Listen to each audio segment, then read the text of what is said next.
This is TechCrunch. During Tesla's much-hyped robotaxi reveal event last week, CEO Elon Musk said he expects Tesla to release an unsupervised version of FSD, the automaker's advanced driver assistance system, in Texas and California in 2025 on certain Model 3 and Model Y vehicles.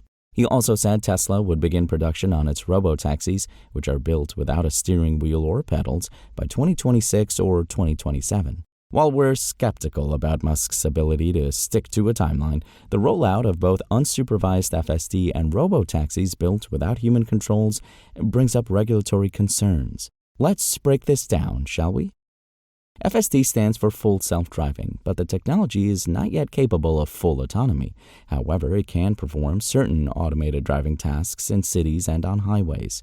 After being accused of false advertising for the misnomer, the company changed the branding of FSD from FSD Beta to FSD Supervised in April. This name change more accurately reflects the fact that a human driver still must remain attentive behind the wheel and take over if needed. We think unsupervised FSD can mean one of two things, either a completely driverless Level 4 system or a hands-off, eyes-off Level 3 system like Mercedes' Drive Pilot or the one that General Motors is working on. Level 4 is fully autonomous under predefined conditions, while Level 3 means a human driver must occasionally take over if the system requests it. What are the regulatory implications of unsupervised FSD? Tesla said it plans to launch an unsupervised version of its expensive software in California and Texas next year. Musk didn't say whether this would just be an over-the-air update or if customers will have to shell out extra cash for the more advanced technology. Either way, Tesla could likely send software updates to Model Ys and Model 3s in Texas, where its headquarters are, next year with little regulatory oversight.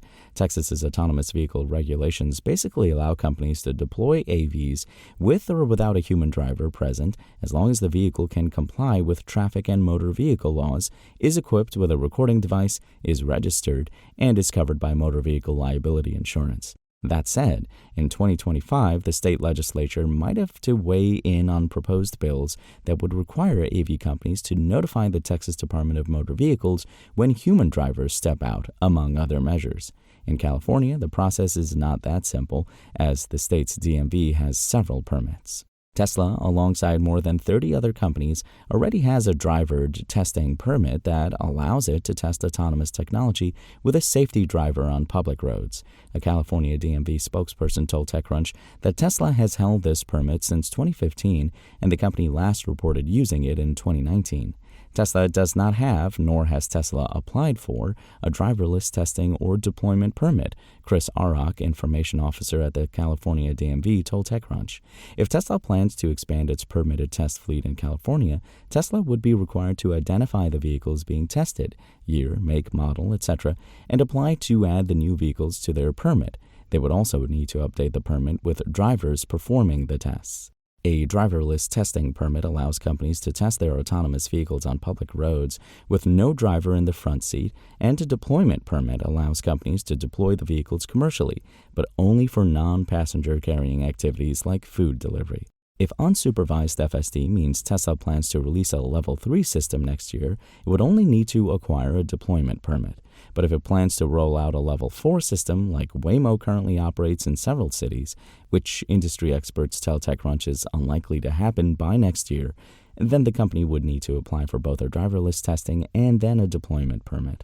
For Tesla to get into the ride-hail business and charge passengers a fare, it would need to secure another set of permits with the California Public Utilities Commission, CPUC.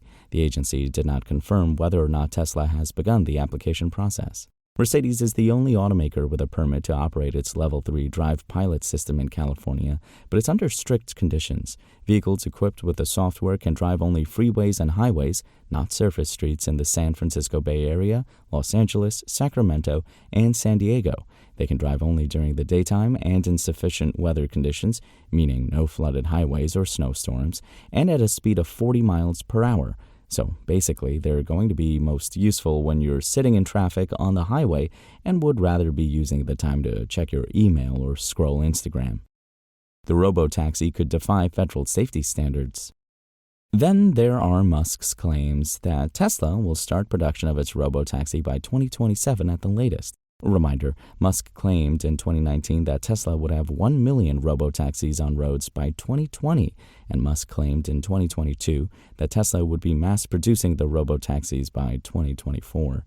Whether Tesla hits this deadline by 2027 or not, Federal Motor Vehicle Safety Standards, FMVSS, might hold up any rollout of the vehicles, which are currently envisioned to have no steering wheel or pedals. If Tesla wants to mass-produce its robotaxis with no traditional driver controls, it needs to obtain an exemption from the FMVSS. The National Highway Traffic Safety Administration, NHTSA, confirmed to TechCrunch that Tesla has not applied for any exemptions for its driverless cybercab.